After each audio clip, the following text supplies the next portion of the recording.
Hello and welcome back to the Eternal Dawn YouTube channel. It is I, Straw Hat Lucas, captain of the Eternal Dawn, and today I'm joined by my lovely crew. Let's start out with one of my best friends in the whole wide world, the head cook of the Eternal Dawn, Mr. Vexus, the Lurking Legend. What's good? It's your boy Vexus, the Lurking Legend. Like he just said, the head cook of the Eternal Dawn. Y'all can just call me Vex. I'm excited. I'm pumped. Yamato cover story in full effect. Let's go. 5 more years. Yeah. Massive dub also for you on that. Wild. We'll talk about that here in a bit. Next up, the Helmsman. One of the greatest guys I know from the Great White North. It is Mr. Knack. How we doing today, Knack?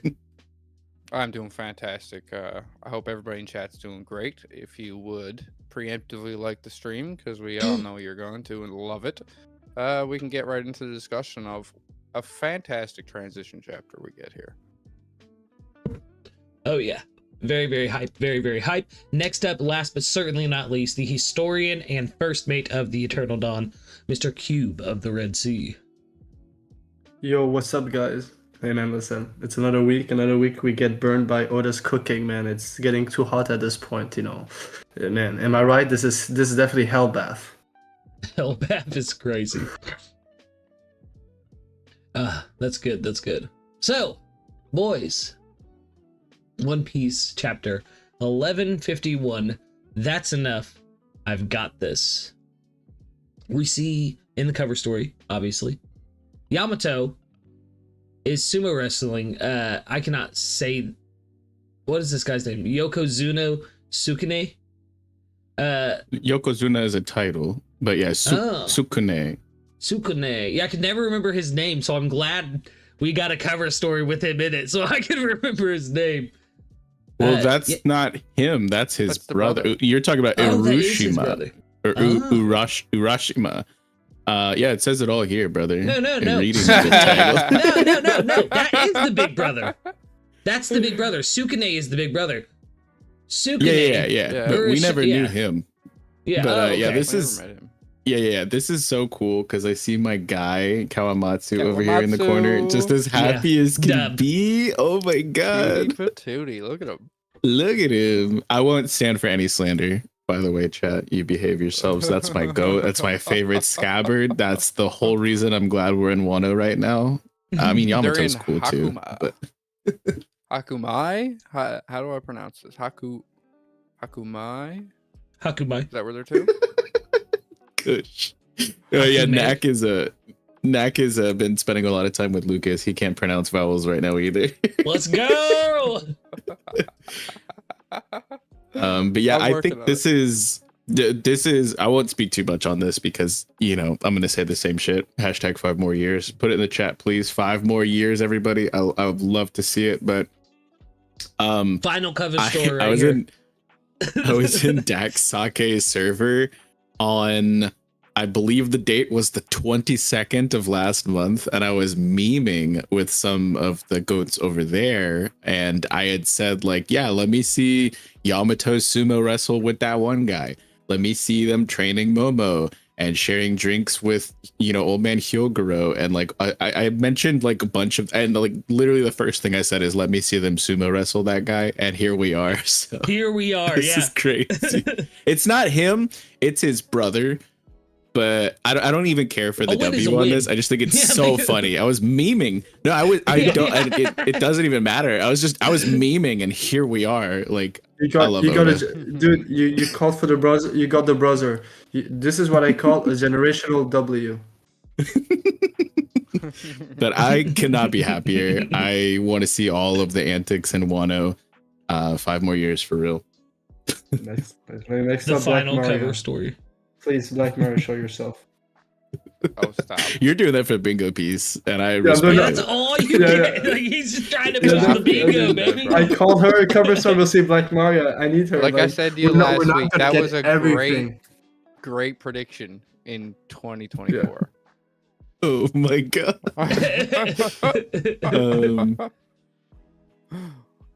No, but for another 10 years. Wild. Wow, shady. No, but I will say this. even though Kawa is not my favorite character, but I love him. He did have a very dark story, what he did for Hiyori. So it is good to see him just being happy. Yep. Because I was Yeah, like, he he was deserves also it. in prison for a couple of years as well. You know, he was starving and everything. So it's not like he was just in hiding. Dude did not have it well the last couple of years. So I am happy for him being just in peace. Hell yeah. Kawamatsu deserves it. Best boy. But Best we do fishman. start. No, just kidding. Yeah. Whoa! Yeah, I mean, top He's no three. Fisher Tiger. Like Top he is three, no though. Fisher Like, Tiger. let's be. No, we're not gonna get into all that. What we are gonna get into is the chapter, though. Everybody, we open up very strong here, with seeing Dory and Brogy in their flipped forms. Wild. Like this is so crazy. Like Yeah. the sheer scale of them versus the others is like they're full on dwarfing them, and Dude. it's really menacing, dude.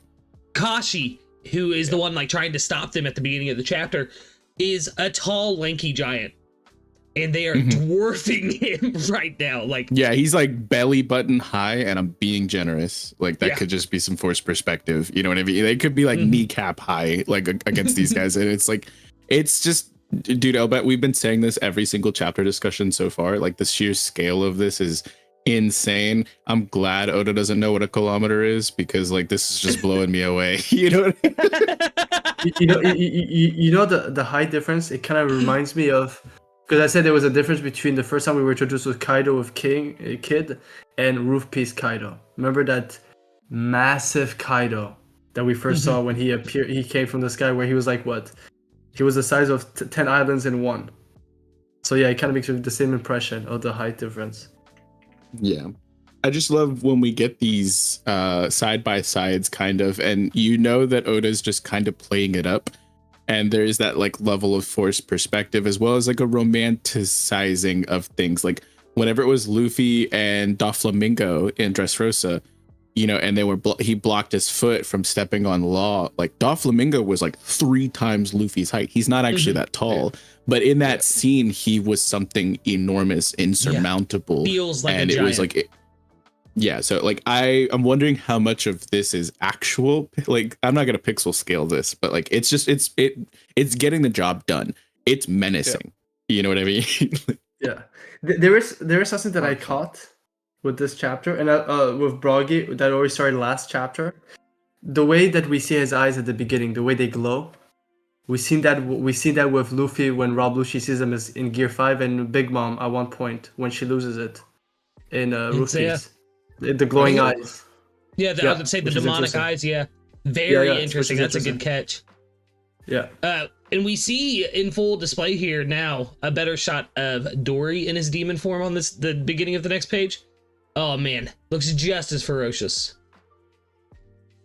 Yeah, and Oda The- likes to the play lo- with like a symbolic perspective. Like he'll make these larger than life figures because that's what the threat level is to him. So I'm wondering, like Vic said, I'm really curious if they're actually this much bigger than the shot we get in the next page, where they literally, the giants are up to their kneecaps, maybe. Yeah. And I have to say too, this line, the no need for idols or gods, with what we know, this is, in my opinion, I feel like this could be Emu's ideology seeping through these demonic forms, right? Because there is no one above Emu to them. So they have no need for idols or gods. I don't know. I need the officials for this, but that line really stuck out to me this chapter. Especially when you look at the celestial dragons, who are in a way directly under Emu, who fancy themselves as gods when really there's one above them. Yeah, I think that it's a really interesting bit of a dichotomy there, faced up against what we still don't know what Luffy's dream is. And I've heard a lot of people talking about the paralleling and inversions of like Emu's power set and what we see from it versus Luffy's. And I like somebody had mentioned as well, I don't remember who it was, but it was somebody else, not me for sure, but I'll say it here for all of you beautiful people, is that like it could be very possible that Luffy and Emu share verbatim the exact same dream, but they are utilizing different paths to get to those dreams. And so like in a world where Luffy has ultimate freedom for everybody, you would not need an idol or a god as well. So I like that you brought that up, Lucas, is that this could be Emu's whole MO, their modus operandi, and like it's very similar to what we see from Luffy. And you know, with Big Mom, it's like it's not a bad dream that she has, it's just a bad way of executing it, of going about it. But so like I love that we're getting more and more bricks on the trail down what path Emu has taken, and that is going to maybe potentially help us get more towards what Luffy's actual dream is. But I think they could be one and the same. Shout out friend of the channel Dexter, who is close to the source on this, said the literal translation for that line is "we need no gods." So that's interesting. Yeah, I like the idea of it tying into Nika and Luffy's kind of like an opposite or a tainted version of Luffy's dream as well. I didn't even think about it in that context, so that's spicy. I mean, I'm pretty sure it was, just to credit, I'm remembering now, I'll let you spit Cube in just a second. I'm pretty sure it was Dak Sake and King Recon over on the Redacted channel who were talking about it. I just remembered. Sorry, go ahead, Cube. I mean, I've been a big believer of that. I always felt like Blackbeard could be another one where he has a version of that dream and the way he's doing it. We just don't see it right now. But remember Mihawk in Marineford. Luffy's true power is in strength, is to rally people towards them. And I've always liked the idea that if Emu has a perverted inversion to Luffy, the closest word I found is swaying, that's what a queen bee does. You don't know why, but you start working for that person, and you feel like you have but a part of you will still fight it, but without really fighting it, swaying. So I do agree with Vex on that thing. I could definitely see a dichotomy between their abilities. It could even be like a quartet kind of like level of, you could have a parallel and inversion to each of them. Like I could see Luffy and Emu. You mentioned Blackbeard, and clearly, if we're having that conversation, another obvious one is Buggy. All memes aside, he does fully fit that bill as well. And so seeing that each of these could be like, let's say that like Emu is a parallel and an inversion, whereas Blackbeard is a straight inversion, whereas Buggy is a straight parallel. You can have like all of the shades of gray between these four characters that all share a similar dream and or power, which I think is so crazy that Oda has set this up. And maybe he's not setting that up and we're just reading too much into it, but I love that the story is so open that we can interpret it that way. Yeah, I mean, well, like you had said last chapter discussion. Oh, sorry, Cube. Do you want to go? No, go. No, I'll go after you. It's about the Buggy stuff. Like you had said last chapter discussion, after that revelation, it really did open the story completely. I find myself thinking about One Piece in ways that I haven't in a long time, like not since the Nika drop. It's insane how many paths this could take from here. Sorry, Hugh, go ahead. I was gonna say to give credence, because we talked Blackbeard, Emu, stuff like that. With that, there is that weird thing that the initial Buggy in Orangetown did talk about. He is fueled by fame, power, and money, which was something that Roger made in his speech. But he knows the truth about Laugh-Tale, so that's why he was not intrigued. So there is a thing where maybe Buggy's dream does lead up to a similarity to Nika, Emu, and Blackbeard. You know. Yeah. So yeah, of course. Interesting thought. That is a very interesting thought. Moving on, I do love this paneling as well of him kind of showing how Emu's powers work by using the game. What is that? Is it Shoji? What is that game? Reversey. Go Reversey? and or Go? Reversey. Yeah. Reversey? Is this a Hunter x Hunter reference? Shogi has no. Gungi is something entirely different. But so yeah, Reversey is basically Go, but with less steps, I think, if I recall correctly. I think Shogi is something completely different. No, like titles to pieces, like all your pieces are neutral in Reversey, and there's like different levels of pieces in Go. If I'm could be butchering that too. Well, the main name of the game is flanking pieces to capture them and then flip them, and we get that verbiage like we saw that Dory and Broggy surrounded a few and they flipped for lack of a better term. And we actually see them directly say that here. Translation pending. I'm sure Dexter will let us know in chat. But flip is like a term that I heard a lot of people saying last week before we got it used in any context, and it's the perfect term for it. Is that they are like flipped upside down, like, you know, like, which gives a whole nother relevance to what Roger and Rayleigh were talking about, you know, all those chapters ago. It made me think, if I'm honest, and this is going to sound weird, about the moments between Garp and Kube in the live action that they added for the first season, where they were playing this game and he was talking about flanking your opponent. And I don't know, something about that. I'm like, wait a minute. Something ain't right. Well, is live action filler? Wano. Yeah, I was about to say, like, is live action filler gonna tie into the story a little bit? Well, we see the Marys in Wano, like, and like with you know, the power of Luffy, like we were talking about, to be able to pull people to your side, and then Otama can literally like change people's will and whatnot with her devil fruit. You know, that was like a whole thing, is like the capturing of the pieces and the swaying of the tides of war and whatnot. There is something that I found very interesting with Emu having, and it was a discussion I had with Nak when we were talking about when the chapter first came out. We seen the sun god abilities having this innocence, you know, like the mind of a kid, and then we see, like, with Emu, you also have that kid-like mentality.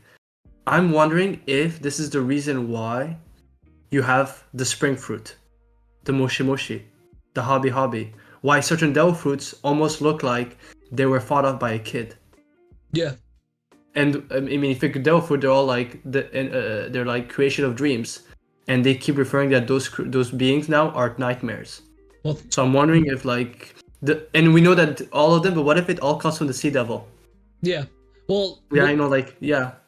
Well, I like that you brought that up too, because I've been thinking a lot about the mural. This is kind of off topic of the chapter, but I have been thinking a lot about the mural lately, in the line about it being drawn by a child, and the things that we see, like, they're treating this like a game. It's all very childlike to like the Holy Knights. You know what I mean? They're not taking this serious. Even when Shepard was getting like messed up, he wasn't taking this serious. Like, it's a game to them. And I keep thinking that is that it's like a child's game. So I like that you brought that up, because I think there is something to the whole aspect of this reality being warped into a child's vision. Yeah. Yeah. Good stuff. Yes, I mean, Vex kind of got into this a lot yesterday with the idea of Emu's powers, like, being based around games, and like the idea of a game master, and like makes me think of it. You know, a chess grandmaster who's thinking 5-10 moves ahead, as opposed to Luffy, who's acting as soon as he sees something. Yeah. So I like the idea that maybe this power is confined by rules, as opposed to Luffy's power, which is boundless and not restricted by rules. Yeah, and the thing is that, like, being able to impose your will onto somebody forcibly is maybe something that Emu is only capable of doing because they're willing to jump through these hoops and fulfill these prerequisites. Whereas Luffy, he doesn't force his will onto others, but kind of just like sways, you know, naturally. And so his power is something that he doesn't have to jump through those same hoops, I guess. I don't know. Yeah. It's really interesting to think about from several different angles, and like I feel like we could cook just about Luffy and Emu kind of paralleling and inverting possibly, but I feel like we're gonna get more answers sooner rather than later, because Oda seems to be paying things off in crazy unprecedented speeds. But yeah, just like, to talk almost, like about these panels in general, the fact that he gave us these board panels, these game boards here, there is no context of anybody playing a game right now. This is just for us to understand the rules of the battlefield. You know what I mean? This is so we get what's happening here, why people are flipping. Yeah, a better understanding. A couple years ago, we wouldn't have an understanding of this for 2 arcs. Yeah, exactly. Yeah. But that is all it is, the visual representation, so that we can see how Emu's powers are working in a very broken down format. But maybe he got with that reader's comprehension comment. He got tired of people being like, "I don't understand how this works." So he's like, "Let me explain it to you, real simple." As dark as Actually, kind of crazy as I'll let you cook, Cube. I got No, something to say after that. Yeah, no. But actually, he's been doing that since pre-time skip. In Sabaody, when Shaki was explaining the supernovas, it was a board game. They were all different pieces, and she was showing how they moved. Oh, yep. Like it was a thing. So I think it's something we haven't realized it. But I think some of those maps, like showing the illustration, were shown in the view of a kid's board game. So I think there's been more cases like that. Even some of the dialogue in this chapter and several others, it's like in this we hear later in the chapter, like, if it weren't for King Harold's blunder, and like that's specifically a chess term for when you leave your queen exposed, and like that's your most powerful piece. And we got a cover story like near the end of Egghead, I think, where it was like showing the Straw Hats all as chess pieces, and Robin was the one controlling them, and it said like the king is a fighting piece, and it showed Luffy as the king. And like there's like Dak has put out multiple videos talking about the significance of chess specifically, but I think that there's a lot more to consider now that we obviously see the reversey elements here. It's crazy, dude. And as wild as it could be, like I keep thinking about Emu as this game master type character, and like this is only the start. This is just one of the games he can play on reality. Like maybe there's much more to this, and yeah, like I said, it makes sense for them to make 800 years without losing power if he is truly a strategist like that. Yeah, and like I've had an idea bouncing around my head for a really long time that Emu is able to, because they operate in the shadows and because they're unknown by pretty much the entirety of the surface world and waking world in general, even their own citizens up in the Holy Land, like they are able to impart these like rules, these things that you have to live by, that like, I mean, like it's really interesting to think that so much of these things that we're told are impossible are not, and it really gives more context to the whole Willie Caron thing whenever St. Brice was falling.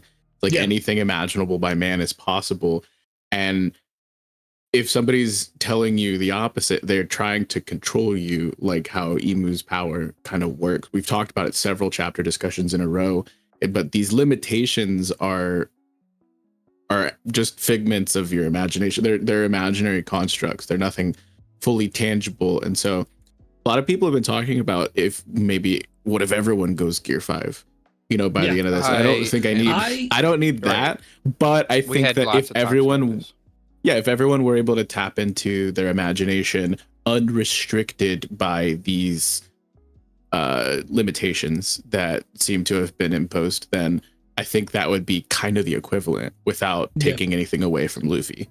Knack and I did a discussion on Egghead on my channel, and I believe we mentioned the Straw Hats going Gear 5 in that, like the ability of Luffy to touch people so deeply that they awaken as Nika, as we saw with Body.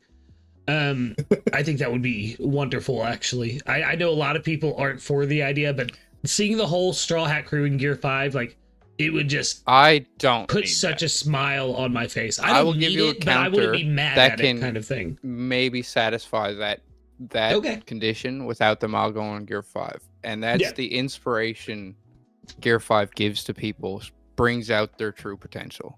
It brings out the next level of everybody's real potential. And we see that with Zoro and Sanji already. Without Luffy, they wouldn't have reached these heights. Zoro would still be back in the East Blue, probably starving to death in Shellstown. And Sanji would be on the boat. You know what I mean? They didn't even follow their dreams until they seen someone like Luffy. So I think without it being, you know, an actual Gear 5 form, he's still bringing them, elevating everybody to their highest level just from being him. Like I see both sides of the argument.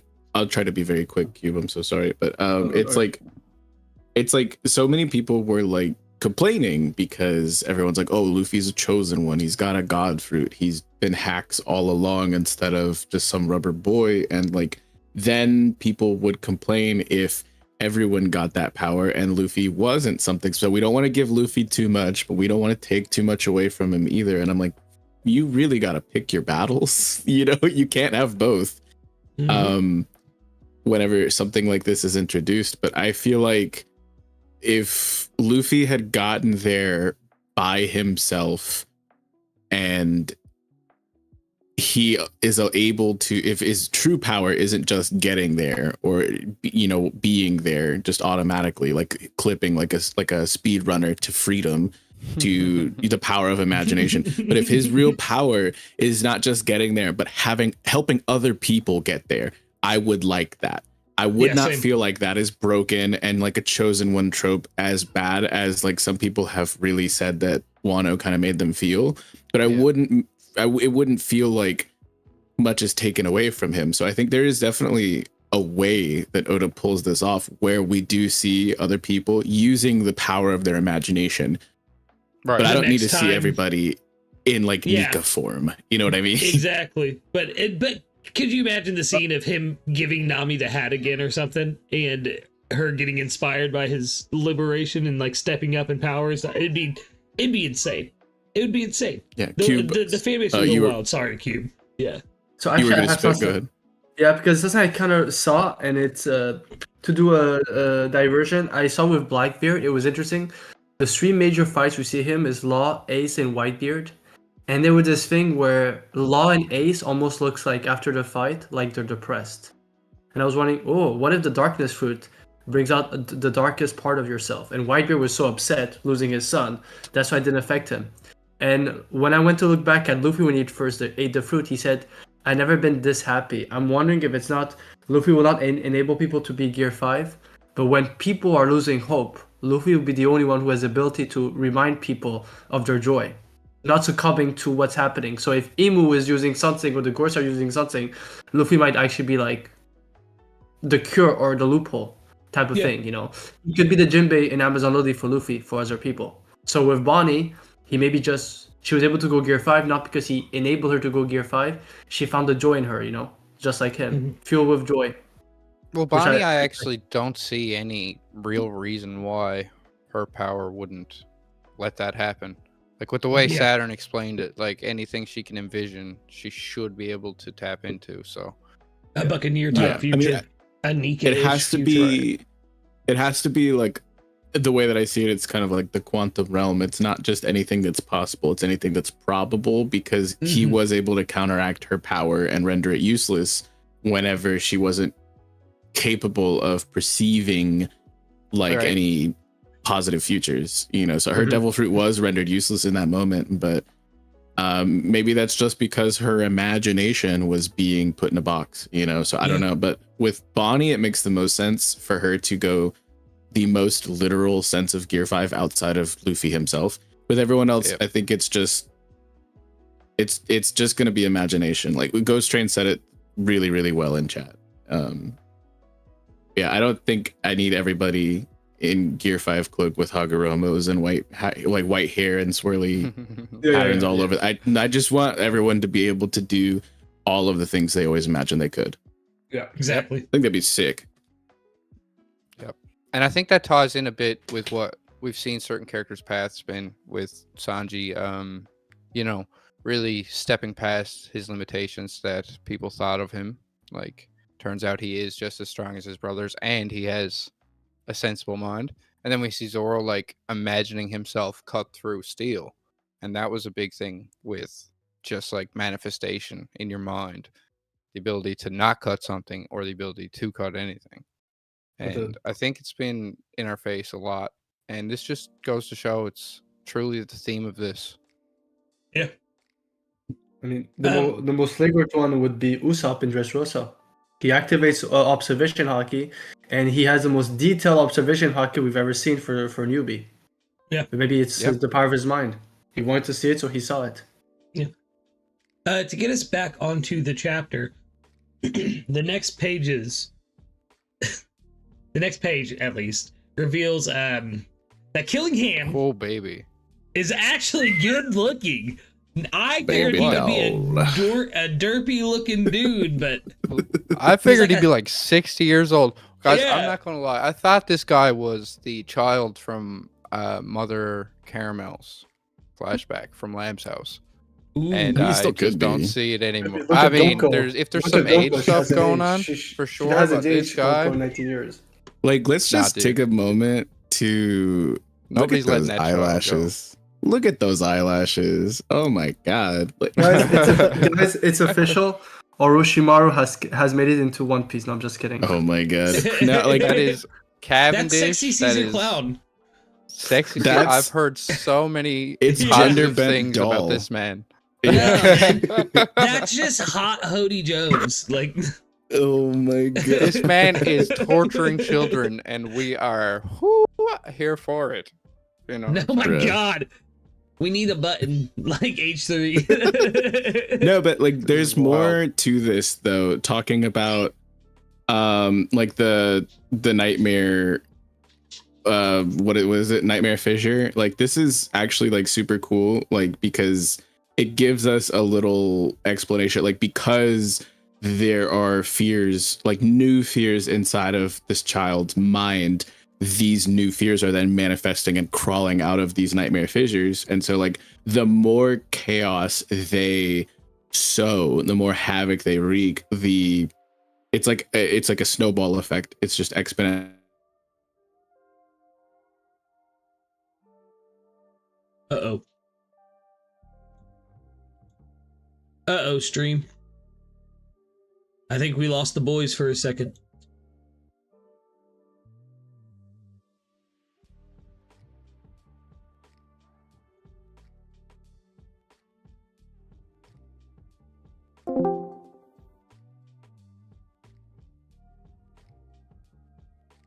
Stream, hold tight. I'll bring them back. No, giant gears. If we could have one stream this week without technical difficulties, it'd be great, guys. This is a good time though to like and subscribe, people.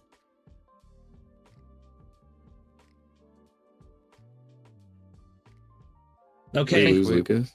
I'm back now. Yes, my Discord crashed. Stream couldn't hear your guys' point. Vex, last thing that they had heard was about you were going into about the Nightmare Beast. Wild. Okay. Okay. Yeah, I like how much got said in these two panels that had virtually no text boxes. Like this, it just feels really great that we see this little child dreaming up this demon, and then boom, here it is. And yeah. And I guess I'll say exactly what I said. People were talking about this chapter not delivering, and I think that's on the backs of a couple giant chapters. These little answers and context clues are what builds up to those chapters, or what make those 10 out of 10s really hit.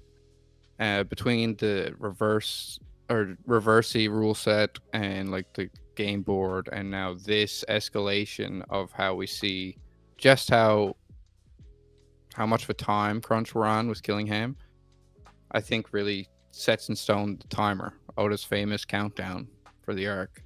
Like the more people start to become afraid of the situation, the more dangerous this is going to become. Which is interesting because it almost makes me think of a parallel of a more in-depth way of seeing Big Mom's powers with the soul. How the soul, the more you fear it, the more it takes from you, type of thing. Right. Definitely interesting. The fear aspect of this entire story has been huge because it holds people back on their hockey and on what they can achieve. And yeah, we can have a whole nother discussion about that. But I like how you brought it up, Vex, because like small panels like this are often overlooked, but they are key to understanding the bigger picture here. Mm-hmm. Yeah. And then we get the hybrid form, even not just the face reveal, the full hybrid form reveal of the Kirin fruit Killingham's like power, which is this is a huge panel. And we even get a second Oda box for this person, which is, I don't think we see that often, you know. No, and I had this question, but it turns out they didn't specify hybrid form last time. So I'm gonna ask you guys: do you think it was hybrid form last time? Or do you think that was his just beast form? Like what were we I think seeing last time we got an Ghost Oda box? explained it best in the chat, and that's that it's like he has such good control over his hybrid form that he can go either way. Half centaur with the horse legs, or half centaur where his top half is the animal. Like he's so Yeah, I think proficient it'd be with his fruit. cool Seems so. if It we get seems like multiple points.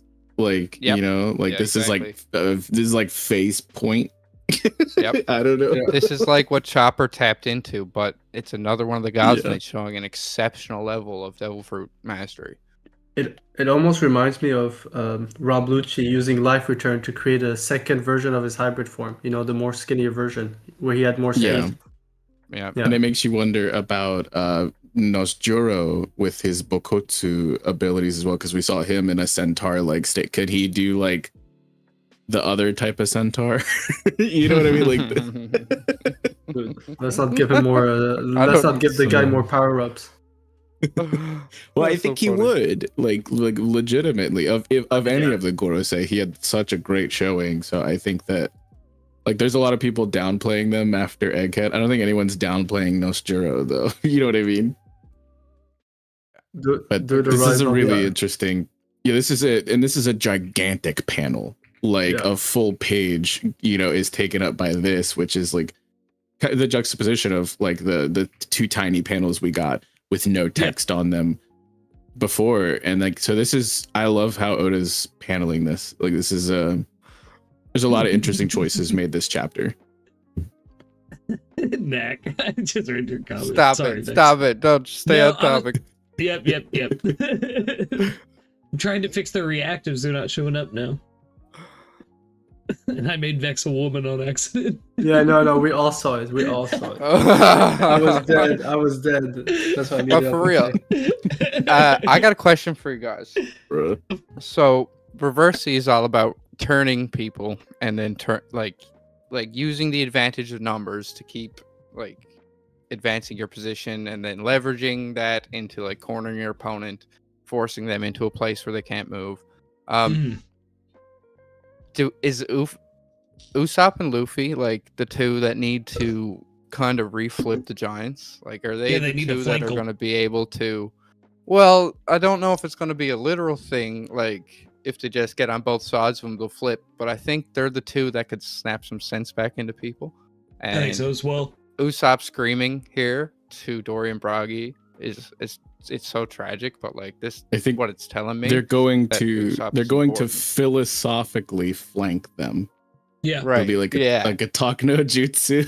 Like to have a big Yes. position. Maybe, I don't know. Maybe that's the downside to this is, but who knows, you know. I have better. Yeah. You know, What if- Usopp's hurt we all here. know different. Like, what if He's Luffy crying and and everything. what if Usopp and Luffy teams up and they pull a Coyote and Roadrunner, where they'll take those either the sunstones to paint the ground, or Luffy doing what he did in Egghead. He's gonna do his own version because he has like the Nika fruit. Imagine he sees this as Luffy wait, let runs me into a tunnel and Dorian let me Bragi change just them back. smash into the brick wall.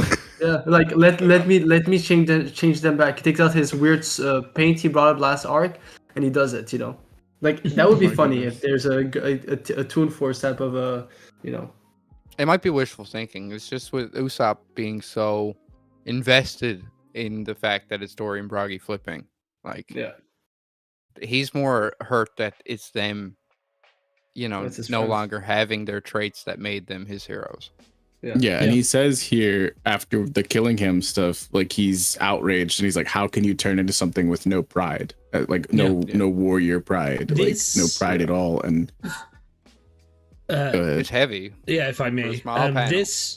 This really reminded me of him in Innie's lobby when Luffy was on the ground with Rob Lucci, and he was telling Luffy to Wait. get up. That was Soga King, wasn't it? At that moment, yeah, Usopp had showed up randomly, remember? Because it confused Luffy. He's like, Usopp was there for a moment. Out of nowhere. Out of nowhere, yeah. Because it's quite clear that if anyone is Soga King, it's Frankie. They've got the same build. jacked. Well, Yeah. you do realize Sogeking and Frankie were side by side, so it can't be Frankie. We all know it was Polly. It was Polly. Yeah, man. He used the ropes to make the nose. Exactly. Ugh. No, Yeah, I really, but this I like the Deus Ex panel. scene really got me. Yeah, it really The got panel me. of Killingham with the nightmares on his side and behind him it's so badass. He's beautiful. Yeah, it's pretty intense what's going on here in the background. You know, the Giants are really going through it, and we kind of lost our major players. Like, if we do have king pieces, if this was a chessboard, like, we just lost our 2 knights, and things are on the downward spiral here now. Yeah. So, if there's something on the next page that's quite interesting, and it's when Summers and Killingham are both talking, and we're seeing, you know, like the image of Elbaf. So, you know, which I will say this almost looks like what you would think of Ragnarok, personally. The board is already covered in our color, which I find interesting that you use the term color, which, you know, back when we first were introduced to what is hockey, it was described as, you know, color of hockey. Which I'm wondering Right. if, you know, there's like more in depth, meaning like, you know, our energy or our presence has, you know, taken over completely the island, Yeah. our wills, which is interesting. Dude, it's such a crazy panel. I'm sorry, I got distracted by chat there for a second, but no, you're absolutely right, Cube. This paneling has been incredible. The artwork has been nuts, and then we get into, you know, what Emu says here at the end, which Amunko.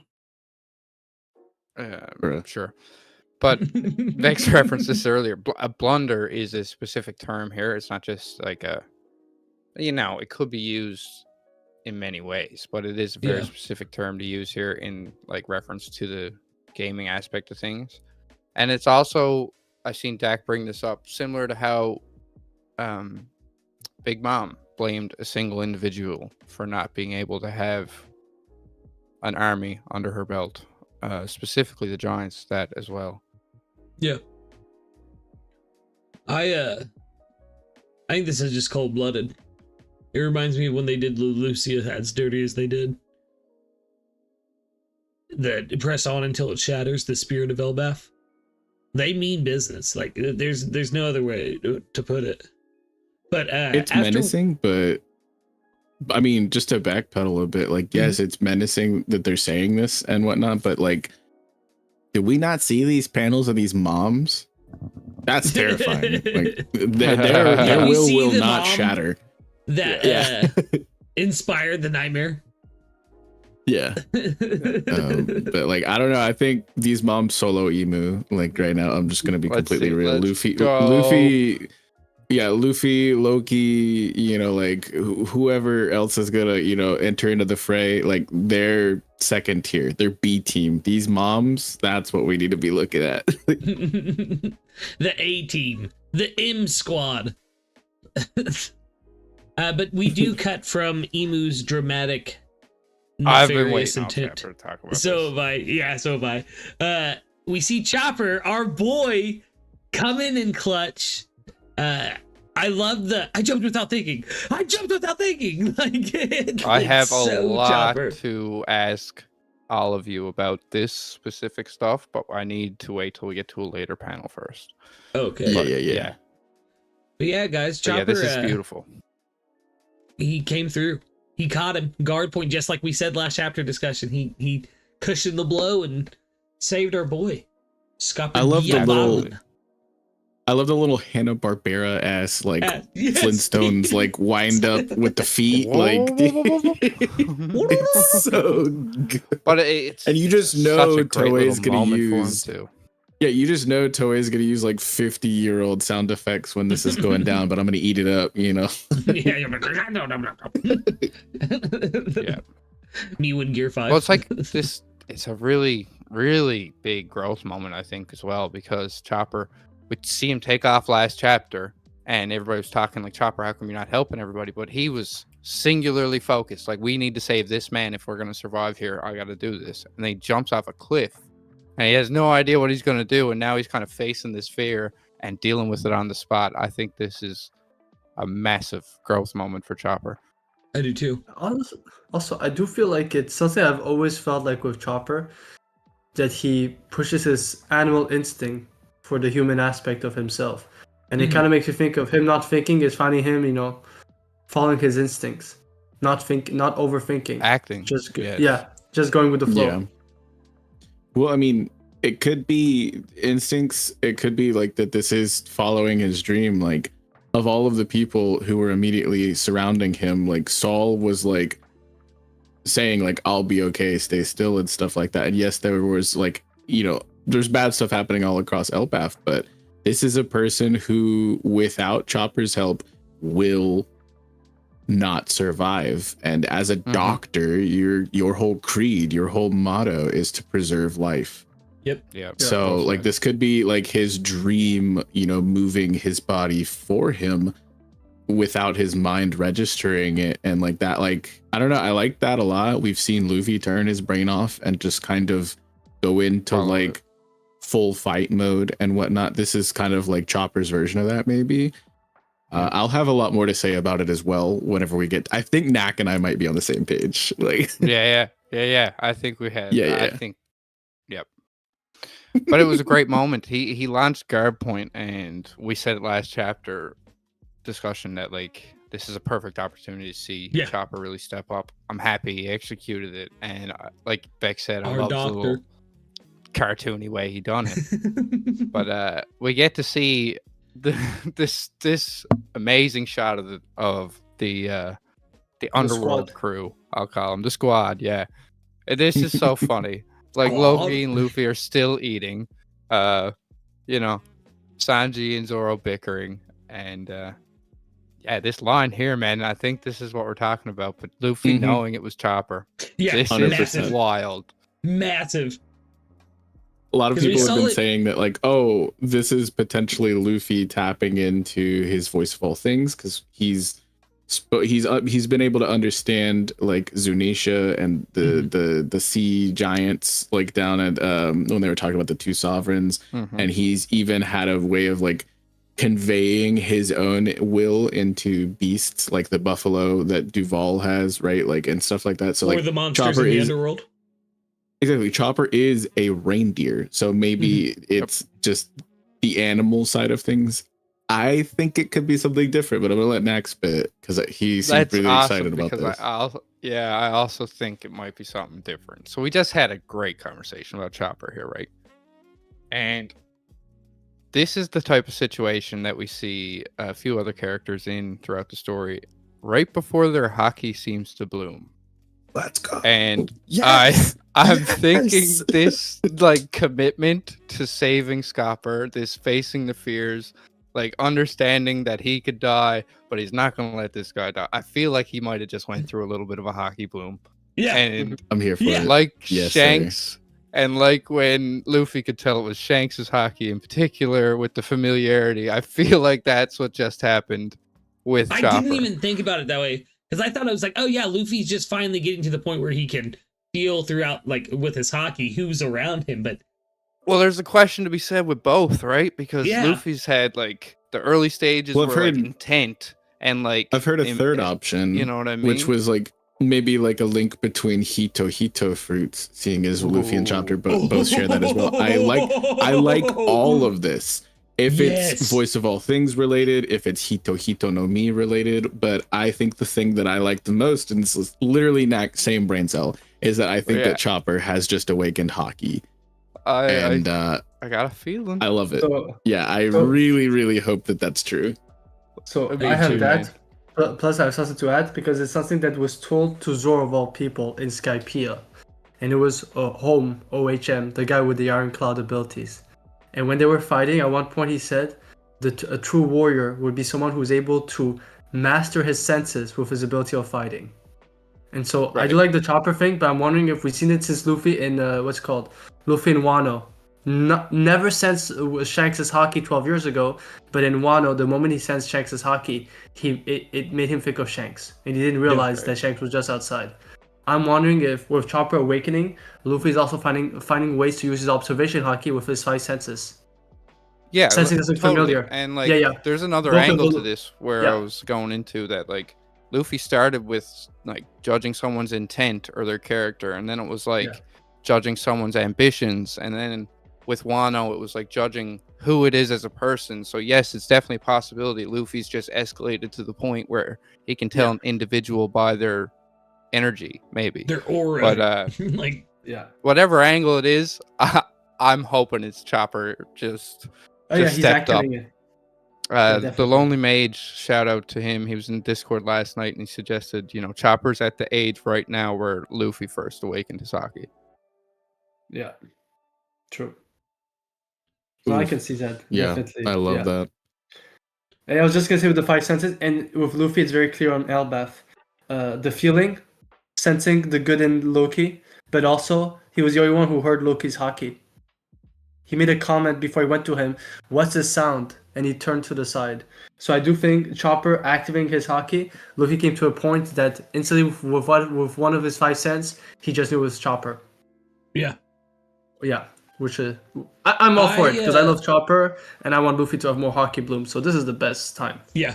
It's really great. I love how whatever it is, let's go. I love how we all came being like, yes, this is spicy. Well, it is. And like the small context stuff here, this is what I was trying to make reference to earlier. The small panels make all the difference. Like, yeah, they really do. So I have a question for you guys. Last time I'm going to ask, one, we got to see Gerd and Goldberg in this chapter. That's a dub, not a question. But I wanted to ask, last bits, who do we think Mosa is? Or Shaggy? Like, so I don't have a who. I have an idea of where they are. I don't have a who. Yeah, I think it's pretty obviously set up that they very well could be somebody at the Holy Land. Well, I've heard this, a lot of people saying this because the Holy Land is apparently a sea of fire. That's Emu's entire reason for possessing Gunko and being here and doing all of this right now. So them having this conversation with Loki saying like, hey, this might be the last one. It means that obviously shit's going down where they're at. But I think that it's also interesting because you know what? Shit's also going down here at Elbaf. And there's like 7+ potential other branches and even like a whole like top layer we haven't seen. So I don't know. It could be several things. I do not really like any of the theories that I've been hearing. A lot of people have had tons of theories about who Mosa or Shaggy could be. I just kind of hope at this point it's a new character. Like, I don't like any of the ideas that I've heard, so I'm not sure. It's Mars. This is funny because I feel the same way as Vex about this take on this page as he did about me in the last one. I don't think we can say for sure who it is anyway. So when we start theorizing that like this is who it's got to be, I just kind of tune out. I've heard a few suggestions, and I'm like, but what? Why this person? If just they are, it's a character. Like, if they aren't on Elbaf, which would make honestly probably the most sense because shit is going down here at Elbaf, so it would make sense that they would be freaking out as well. A lot of people are writing Elbaf off entirely and only considering the Holy Land, which I think you should consider both. That is considerable. The rule connection. So, but the thing is if we are considering off Elbaf possibilities, there's only a handful of people that we have confirmation that Loki has interacted with. Some being Big Mom pirates, obviously, like Lola, and some being Rocks pirates, potentially. So, oh my god. But we don't have a lot of information about what he did off island. When he was out, we just got the little Rocks flashback and we got the Lola stuff. But there's a whole world of possibilities. Who really knows? I think that I don't know, man. There's no obvious. I get choice. Young, feminine vibes from the conversation. That's totally just vibes, though. Other than that, Yeah. I don't know. If I we think, don't learn- like Vex said, it's possibly someone in the Holy Lands, but Yeah. that's not the only option. Yeah. There is a lot of options, like Vex also said. We don't know anything about what he was doing while traveling as a pirate, and that opens up the whole world to people he could have met at any point in time in his journeys. I've never looked at it as like a feminine voice though, so if we don't find out in the next year or two who Mosa is, then we'll wait for the anime, I guess. So Go ahead, Cube. And then I have something after you. So I'm gonna go back to Vex's favorite arc, post Ennis Lobby. When Loki first mentioned, it was said that Lola and Big Mom were put into contact to Loki by someone. So I'm also very curious I'm wondering if it's the same person who is also talking to Ismosa as well. So I don't have an identity, but I'm wondering if can it go back to Strela Bark, because that was mentioned the first time Loki. When Loki was first mentioned, that information was mentioned that someone put a contact, and when Loki set his eyes on Lola, he fell madly in love with her. That was a comment. Yeah. But there was there's not a lot of back. No, there's not a lot of other information to go off of from the small bits of conversation that we've had. But we do know from their first conversation, when we were first introduced to this transponder snail and Loki in the underworld back at the beginning of Elbaf, is that they had undergone some sort of traumatic event that has drastically shaped their, outlook on the world and their behavior. And now we do know that they truly do have some deeper connection to the conversations that they've had with Loki. So I have a hard time believing that it is a Celestial. If it is somebody from the Holy Land, I think it could be an intern, maybe. Ooh, Yeah. that's I've also spicy. seen the idea that it was like someone like Charlie. We haven't seen Compassion. Yeah, Shalria. Shalria's a shithead. Like, let's be completely real. And she's only just she's opened her Charles's eyes sister. to what's going on. Like, other than Mjolsgard, we haven't seen Compassion. Well, and My Homing, boy. I guess, and Roshanante. We haven't seen any compassion from anyone at the Holy Land that is residing there of their own volition. But there are people who are being kept there that, like, the whole flashback we have with Kuma and Clap. There are compassionate beings in the Holy Land, but they don't want to be there. And that's the only situation where I think this fits, because that fits with the tragic backstory that shapes their outlook on the world. And it fits with, shit's going down right now. And the fact that they have this bond with Loki, who's also in captivity, for a large chunk of his life. So I do not see it being a legit Celestial, though. You know what I mean? Maybe it is, but I don't get that vibe. It could be a Rev as well, like someone who's attacking Marishwa. It doesn't necessarily have to be someone from Marishwa as well. We got to look back to the original conversation as well, right? Because it was someone who was too afraid to act. It was someone who went through some sort of disaster, and Loki was like, well, if that happened to me, I would have burned the place down. And they said, well, no, I couldn't do anything like that. Right? Yeah, so it's that's someone true. who didn't act last time they were under pressure, and it's someone who's acting now. So that's why I feel it's someone. It's a kind of. I won't lie. The reason why that desk this whole time. The reason why I'm siding more someone on the world government side more than anything else is when you reread all the interaction of Mosa, it's weird. But it gives me the vibe of a bit how Mother Karma was with the giant. That person is actually manipulating Loki. Like the way they talk to Loki, even when he lashes out, the over compliment. It almost feels like that angle, but like playing on his soft side. Really manipulating him. Like said, so that's why I like the angle of the world government. Celestial Dragon, God's Knight, Cypherpole. I really don't know, but I felt like it almost feels like it's interesting. Almost like the person is like doing everything to be on Loki's good grace and making those crazy compliments, saying, "Oh, you might be harsh. You might be harsh, but I know you have a good heart, Loki." So it's just a thought, Says maybe it's a long con. It's crazy. I think that it's really crucial that we see Goldberg and Gerd overhearing this conversation. And I think it's also really cute that Gerd teases him a bit afterwards because like not long ago she was like praising Luffy for scalding him with hot soup and like but this like little playful bit, it's super cute, and like it shows that Loki isn't just going to be somebody who these people have pure disdain for. There's like a little bit of an evolving here in the rapport, and I'm cool with that. But it could also be really interesting because what if it is somebody who's on Elbaf currently while shit is hitting the fan upstairs, and that these people might have a little bit more insight into that, or I don't know. Like part of me was like, because we're thinking about like, what if Luffy was hearing Chopper's animalistic side, and there's a lot of parallels between Luffy and Loki. What if Loki is like straight up talking to like, I don't know, an animal, and like I don't know, because their faces look confused whenever Gerd and Goldberg are listening in. What if they don't understand what's coming out of this snail's, hole?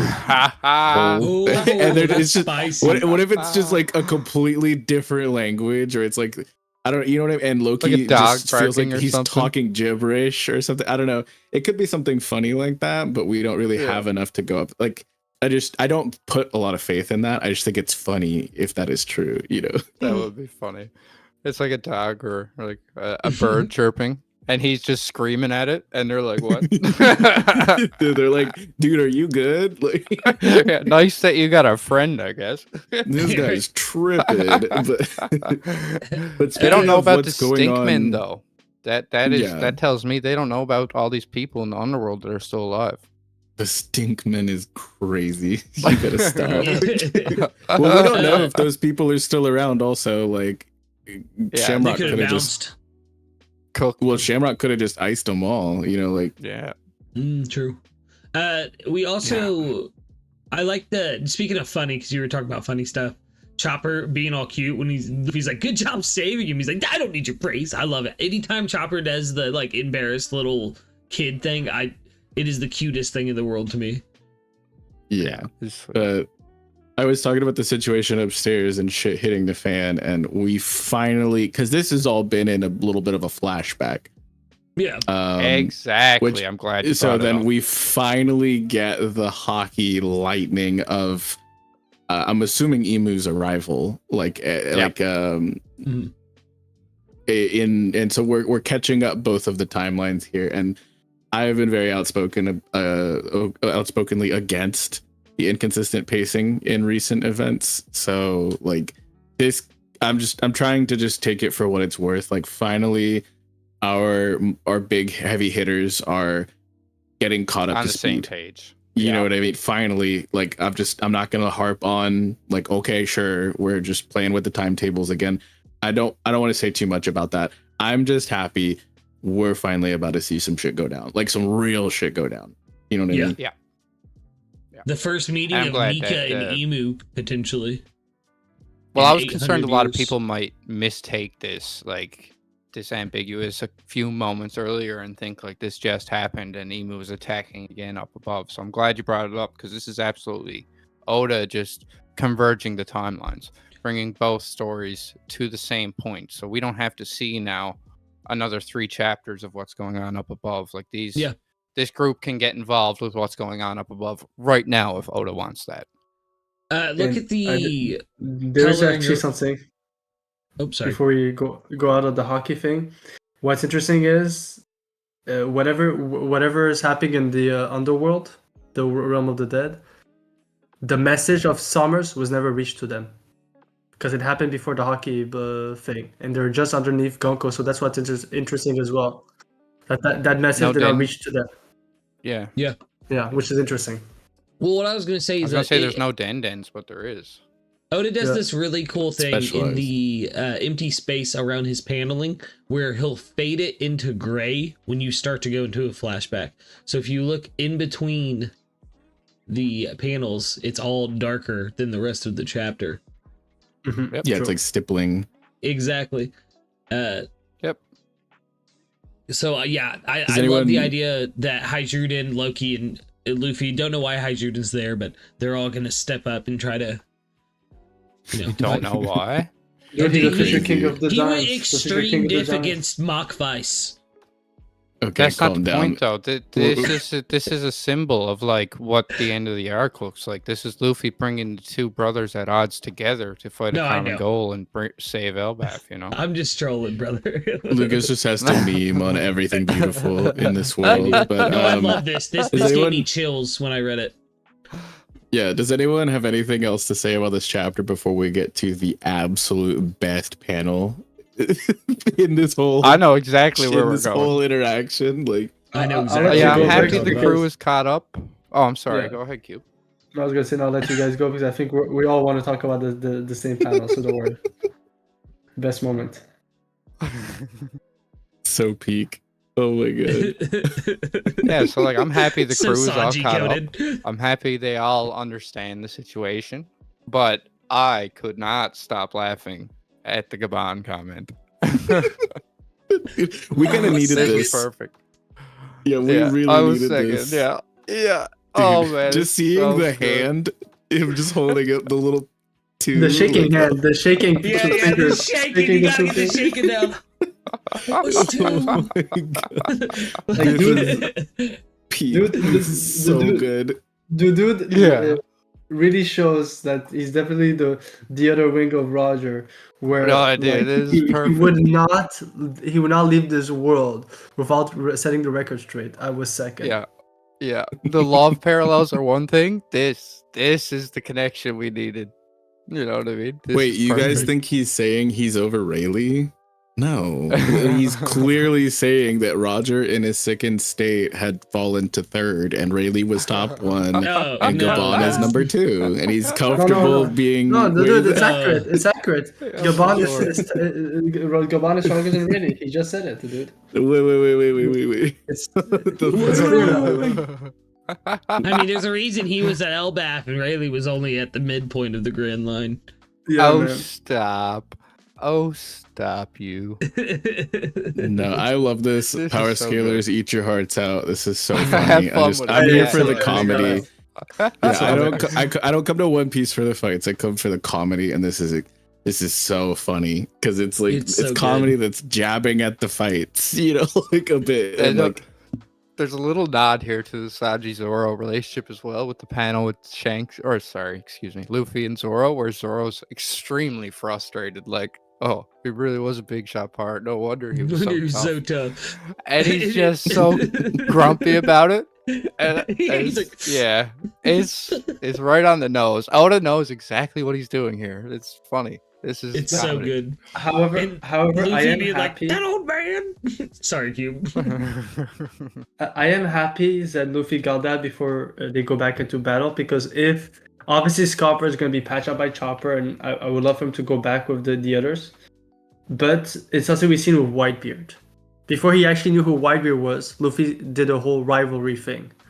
I do like the fact that he knows about who Scopper is and which crew he's connected to, his connection to Shanks, because I do feel like if he's going to go with Scopper, he will actually respect what Scopper tells, because, you know, when they first met, he despised the guy. He was not happy That's with just the sad, too. yeah. So Mhm. it's good that now that thing is set, because I feel like Yeah. Luffy's in a state where he will listen to Scopper. Yeah, I agree. And I they think that also it's like also- fought. You know what I mean? So Yeah. Yeah. he I- knows like, what so he can do. Luffy, that's how he gets to know somebody, like you more intimately than with words. He's not like he's not the kind of guy who's gonna talk no jutsu you, but he is like somebody he's ready to throw hands. And the bond that he has with individuals like Katakuri and even Lucci even. And so like it's really interesting that he did fight Scopper, and Scopper didn't just flex like, oh, I know Roger, I know Shanks, I know Rayleigh, Exactly. all of these people who are crazy important to Luffy in their own right, and people who are also able to throw hands. Like, he led with actions, and he didn't ride coattails to Yeah. get into Luffy's good graces. And I think that is so wonderful. Like, I try not to let people creep into my top 10, top 15 favorite characters due to recency bias. So I've really been holding back and not letting Scopper climb too high up my rankings, but every single interaction, it gets harder and harder. I love this guy so much, dude. Because Rayleigh's my top one. I love him. And I don't care about the whole Zoro Sanji argument or like Rayleigh Gabon argument or anything like that. But like the fact that because I love the vibe of Rayleigh so much, not just because he is a stoic character and a mentor figure, but like it's because he has so much to offer the story, just like Gabon does. Right. So I'm really happy that he's not being fridged right now. And that he has this goofy moment to really give us, because this is heavy. If he didn't give us this gag, this would be a really heavy moment. We wouldn't know what to expect next chapter. Now I'm happy. I'm very pleased with this ending. And it gives Luffy like a baseline. Like with the combat between Gabon and Luffy, Luffy knows that this guy can, you know, fight for himself. He can take care of himself. And then the hockey blast. So between seeing Gabon basically be too snot and a hockey blast, this sets Luffy like to not underestimate what he's walking into. Like it's gonna be, I said it earlier the week, but like this is overtaken. This is walk the Arlong Park Elbaf style kind of deal. It really is. It's super good. And I'm not gonna lie, Rolo's screaming peak. Love it. But yeah, I have to agree. This sent chills down my spine when I first read and saw the three of them, like Hajuden, Loki. I love what you said, Nak, about it being kind of the foreshadow to how this arc will end with Luffy reuniting these brothers together, and it allows Loki to join the Grand Fleet. Yeah, because I've been saying since like meeting Loki, either crew or Grand Fleet for sure. And if him and Hajuden travel together and are the dual captains of this generation, like Dory and Brogy were, perfect. There's question there too, and like I do like the idea, but I kind of see it the other way, where that Hardin isn't a pirate by the end of this, but the co-king of Elbaf, the co-ruler of Elbaf with his brother. And I know the Grand Fleet is a big thing, and perhaps pirates will still be a thing with Elbaf, but it might just be the country of Elbaf under Straw Hat Luffy, Dianco, as opposed to the new giant warrior pirates. Yeah. All right, guys, do we think we're ready? Oh, go ahead, Kube. There is something that's very interesting, and obviously Oda loves to do this sometimes. There was this big mystery of, Loki, the fruit that he took. Do you guys think we finally saw like the actual laugh of Loki now for the second time? It's the same Doga ha ha ha ha. Yeah. Do you think it could be possible like Whitebeard, where his laughter is connected to the name of his fruit? Gro ha ha ha ha. So I'm wondering if we can tell a bit more about his elfhood with his laugh, because we have some characters like that who have a fruit and their laugh is the signature of their names. Yeah. I'd just be hesitant right now. Oda's holding on to that for a big moment. Probably not going to get that reveal till Loki's free of chains and ready to swing. Mm-hmm. I agree. But yeah, that is questionable though, because you might be onto something there. I just wouldn't put anything. Well, because what's really crazy, it does give towards the Fenrir idea. Sorry, Vex, go ahead. Yeah. Well, I mean, that is one thing, but it just from a cursory glance, I am no linguistics, analyst or anything like that. I don't know shit about Japanese outside of your classic weeb stuff, but just by looking up what Doga could mean, the second definition is pictures drawn by a child. Shut up. I'm not lying. Tell Google AI overview to shut up, because I've also heard the idea that like there could be an element of a childlike control to Loki's fruit as well, just to play with the trickster archetype that Loki usually falls into. So that'd be wild. That would be wild. That is very spicy, Vex. That's awesome. That's Cube. I just Googled something. Yeah, that's all Cube right there. That's a dub for both, in my opinion. Wins, crew. Are we ready, though, to move into final thoughts and ratings, guys? Sure. I mean, Yeah. I've given my final thoughts. I think it was a great transition chapter. But in terms of rating, I put it higher than most. Probably an 8 out of 10. Nice. Solid 8. Interesting. Solid 8.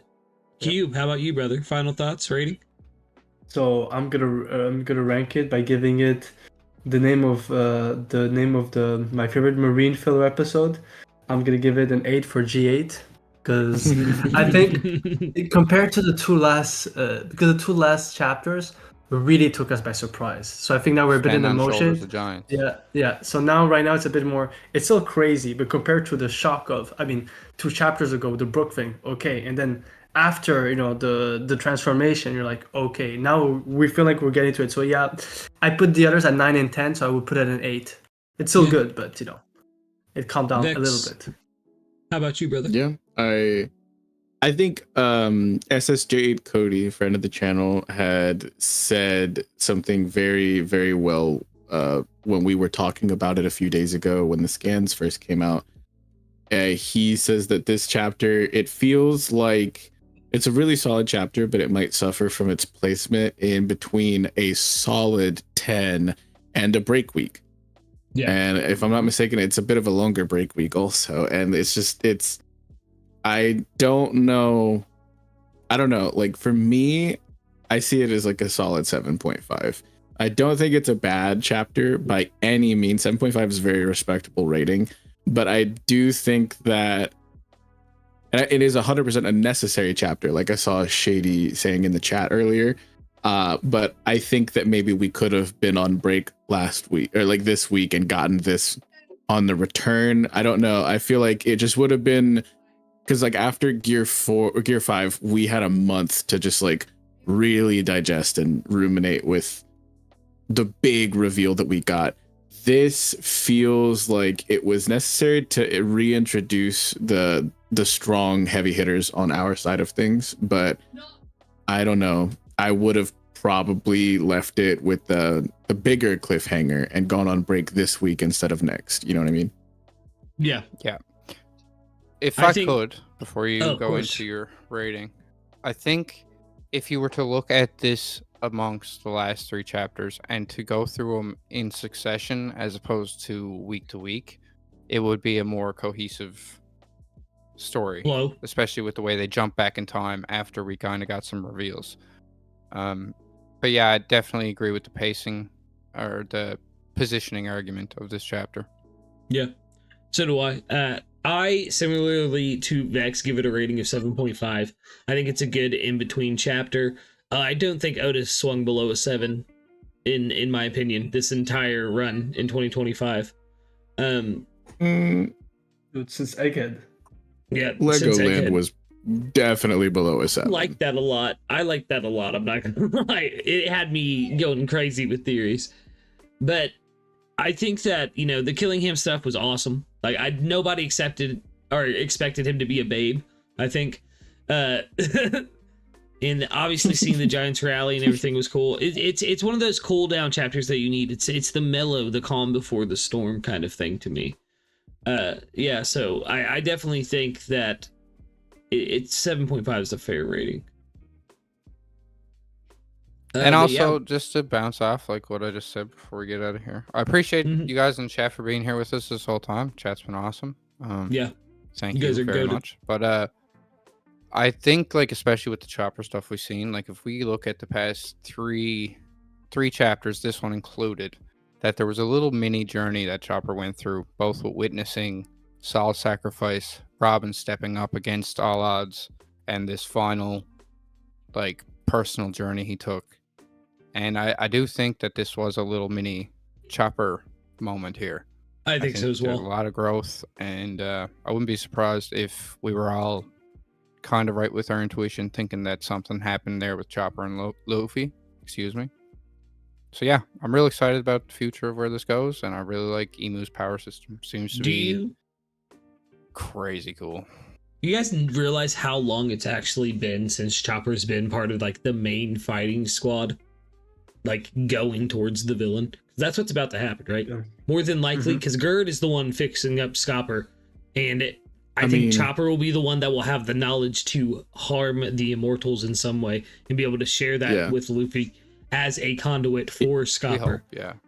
We hope. He threw hands in Wano, but like in Act 3 of Wano, but and he was integral. I don't want to downplay that. And I was talking about the Index Sake server, the potential parallel to the Ice Onis situation. Ooh. And if Chopper might, like, maybe Scopper has like a piece of the equation, like we were saying last time, and Chopper can help take it the rest of the way there to reverse this. And I think that him and I want to say in tandem with Usopp, because if I get Chopper and Brook and Robin glow up this arc and not Usopp, I might lose it a little bit. Yeah, but I will as well. But I think him in tandem with Usopp and maybe Luffy like are gonna really hammer it all the way home. But yeah, I'm with you. Yeah. So I have to say, I want to know who was the person who voted for who said it's a mid arc, mid chapter. Those are bad options. Whoever made that. Yeah, it was me. I should have been more in depth. That's inconclusive data if I've ever seen it. But yes, thank you so much, chat, for being here with us today. It was an amazing chapter discussion. If you want to continue the discussion, we will be over in our server. Make sure you join through the link in the description. And if you're watching this in the future, jump in there. We are often in VC, just cooking away on the most recent chapter and some spicy theories. And with that, Vex, close us out this time, brother. We'll see you at the next sunrise. Wah, wah, wah, wah. Bye.